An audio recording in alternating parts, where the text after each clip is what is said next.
तुम्हारे एकान जानकारी दिवाते आम्ही याचे रेबेत डिरेक्टर आणि वा संभावना आगे आरोग्य उद्यान परिवा संभावना आगे असं नका तुम्हारे एकान अलॉटमेंट दिवाते आज हमारा होशियार करी दिवाते त्यागेन आम्ही तुम्हाला यान जानकारी दिवाते जे खानातून अरे ये सर्विसेतून आता सुरू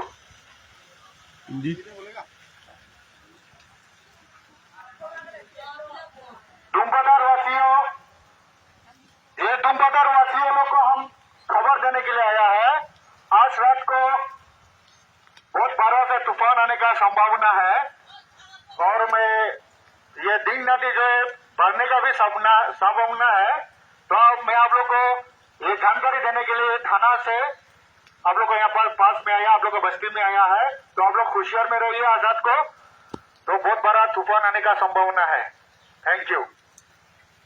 जरा जरा दिगुदी यानो घुरे आगो তোমাদের এখন খবর দিবাতে আমি তোমাদের এচেরে দত ধীরে ধনিবান সম্ভাবনা আগে